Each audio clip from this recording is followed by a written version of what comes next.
नमस्कार दोस्तों, power of words में आप सबका स्वागत है। नवरात्रि की एक विशेष श्रृंखला जो मैंने करी थी, उसमें मैंने आप सभी से रिक्वेस्ट करा था कि आप सब संकल्प करें कि आप इस नवरात्रि क्या अनुभव करना चाहते हैं। तो मैं आज शेयर करूंगी अपना नवरात्रि का अनुभव।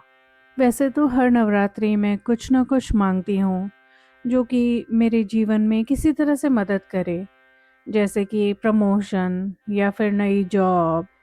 पर इस बार मेरी चाह थी कि मैं कोई अनुभव मांगूं, कोई ऐसा अनुभव जो मेरे जीवन को संवार सके और मेरी रोज़ की ज़िंदगी को और भी अच्छा बनाने में मदद करे।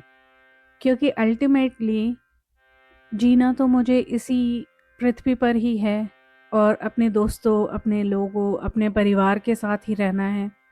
तो ऐसा कुछ अनुभव जो मेरे लिए मदद कर सके कि मैं अपनी इस ज़िंदगी को और भी अच्छे तरीके से जी सकूं। तो भगवान की कृपा से घर चलाने के लिए तो उन्होंने सब कुछ दे ही दिया है, उसमें तो कभी कोई कमी महसूस नहीं हुई। पर खुद के अहंकार को कभी भी सही तरीके से समझने की कोशिश नहीं करी और अभी भी नहीं कर पाती थी। तो मैंने बस माता रानी से इतना ही कहा कि माता, आपने जो कुछ भी अभी तक दिया है उसके लिए मैं बहुत आभारी हूँ। माता, आपकी कृपा से अच्छे दिन भी बीते हैं और बुरे दिन भी बीते हैं। मैं बस आपसे इतनी सी प्रार्थना करती हूँ कि मुझे यह समझ आने लगे कि अच्छे दिनों में तो मैं हमेशा खुश महसूस करती हूँ, वहीं बुरे दिनों में सबसे पहले संशय ही अपनी आस्था पर आता है। ऐसा क्यों है? मैं बस यही समझना चाहती हूँ। तो नवरात्रि के 9 दिन तो बहुत ही शांति से निकले।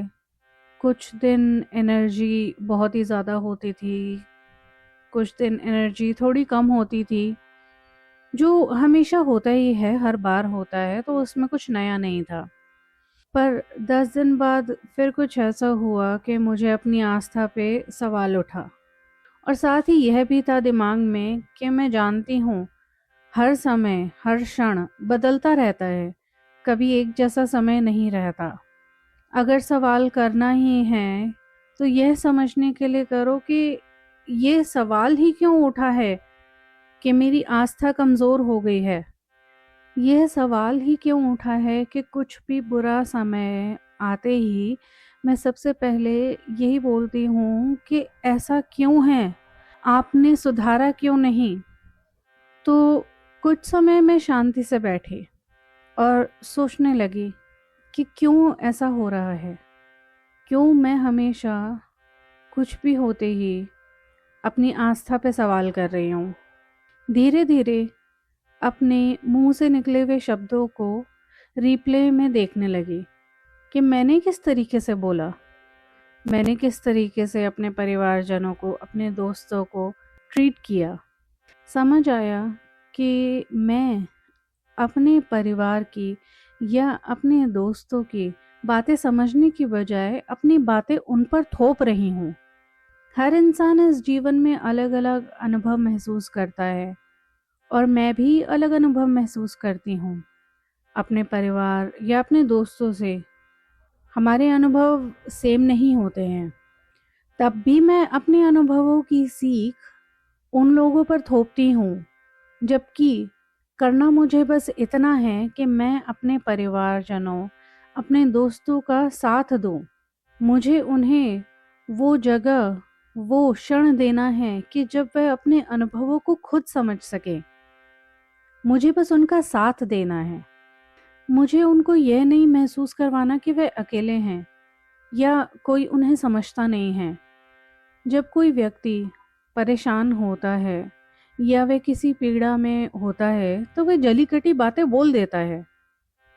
बस उस समय मैं संयम का सहारा ले, बिना कुछ कहे बस उस व्यक्ति का साथ दूं, तो उन्हें भी समझ आएगा कि वे अकेले नहीं हैं। और जब वह मदद के लिए बोलेंगे तो उनकी मदद भी करूं, जितना भी, जैसे भी बन पड़े मदद करूं। साथ ही यह भी समझ आया कि जिन बुरे दिनों को लेकर मैं हमेशा यह सोचती थी कि काश वो समय ना हुआ होता या पहले पता चल जाता, तो ऐसा नहीं होता। मुझे समझ आया कि उन बुरे दिनों की वजह से आज मैं खुद के दिमाग को बंधनों से निकाल पाई। मैं दोबारा खुद को समझने लगी, खुद को सम्मान करने लगी, अपने साथ के लोगों, परिवारजनों, दोस्तों और यहाँ तक कि प्रकृति का भी सम्मान करने लगी। तो सही मायने में वो बुरे दिन तो मेरे लिए परमात्मा का आशीर्वाद ही है। अगर उनका आशीर्वाद ना होता तो मेरा दिमाग अभी भी उन बंधनों में जकड़ा होता जिनकी मुझे समझ ही नहीं थी। अंत में मैं बस यही कहूँगी कि मेरी प्रार्थना माता ने सुनी और मुझे ऐसे अनुभवों से अवगत कराया जो मेरे परिवार, मेरे दोस्तों और मेरे आसपास रह रहे हर लोगों के जीवन को संवारेगा। अगर आप भी अपने अनुभव हमारे साथ बांटना चाहें तो प्लीज़ कमेंट में ज़रूर बताइएगा आपकी नवरात्रि का अनुभव कैसा रहा। धन्यवाद।